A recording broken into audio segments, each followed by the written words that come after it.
Deborah Ring. I'm Director of Operational Risk and Support for Lombard, which is part of the RBS Bank. If I look at myself objectively, my personality and who I am, I'm fairly tenacious and I'm fairly determined.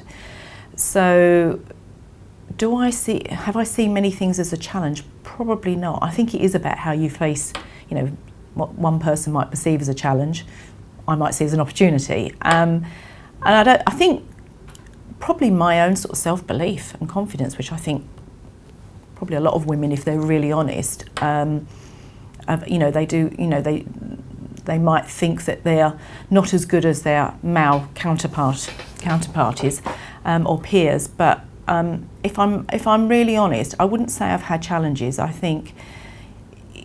have a family, and when I went into leadership, I had a fairly young family, so work-life balance is always a challenge, and having to sometimes make some difficult choices, because you can't always be everywhere and be everything for everybody. So, whether you go to sports day or whether you go to a board meeting, sometimes they're the difficult choices that you have to make. But I wouldn't say I've faced many challenges as such, and I think that's just because I don't see them as challenges.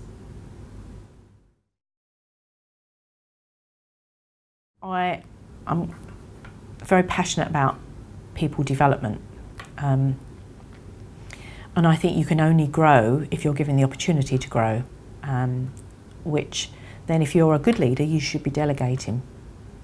There's lots of leaders that I think try and do everything and keep their arms around it. That might be because control, they don't trust, but I'm probably the complete opposite. I will try. For anybody that works with me, I will give them the opportunity to grow and develop with support, not out there on their own, but with support, because unless you give people the opportunity to grow, they won't know what they can achieve. And that's the whole point about actually getting, it doesn't matter whether it's male or female, but giving people the opportunity to stretch themselves in their current role, so when the next role comes along, it's not such a big jump. Well, I think we need to start talking to the men as opposed to the women about it. And I have been part of many women's networks, and I've gone to lots of events where there are an absolute minority, a handful of men in the room. So I think it's very simple. Just turn the invite list around, and I think we need to do something to help those men that are recruiting, those men that feel uncomfortable in an all-female environment, trying to make men aware of perhaps their unconscious bias, because if you ask men, they say, no, I would treat everybody equal, and yet we still have too few women coming through. We're very fortunate. We have a lot of females in relationship management roles, but it stops there. We don't have any female first-line leaders in the division that I actually work in, and we have very few senior managers and executive members as well.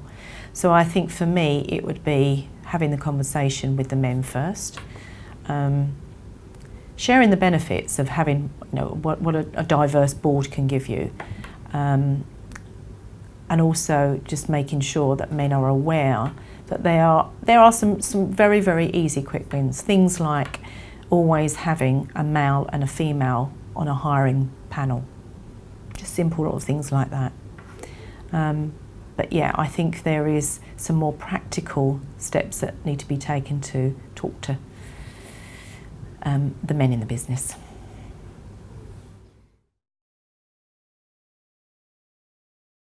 We hear this a lot, and I think it's well documented that when women want to or thinking about a leadership role or the next move, they look at the job opportunity, if there is one, and they look at the role and they think, I've only got experience in 50% of that, so I'm probably not going to be considered. Whereas men probably think, so what? It's got my name written all over it, I'm going to go for it. So I think there is there's a differentiation in terms of our mindset, and I would say to women, don't think like that. Go for it. You'll be surprised. My first leadership role, on my very first day, one of my new direct reports, was a gentleman who, within the first 10 minutes of me arriving in the office, told me he would never work for a woman. So that was quite interesting. And he worked for me for 3.5 years, and we became best friends.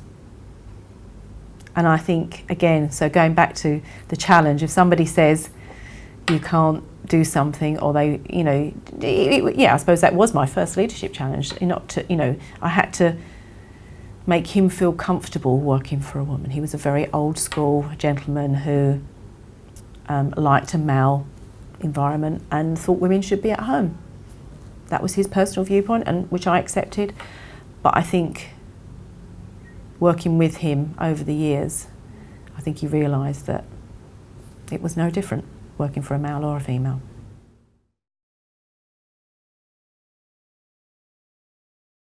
Just always feel, I think, be an equal, feel an equal, behave like an equal. Don't ever take a second seat. Don't ever feel you're not good enough or be subservient. It's okay to get things wrong. I think I'm quite hard. I think we all are our harshest critics, and I think sometimes I worry about sort of not hitting the bar every time. And I think keep perspective. I think that's probably the one thing that I would summarise it. I think keep perspective on everything. And I think if you want something, it's there for the taking.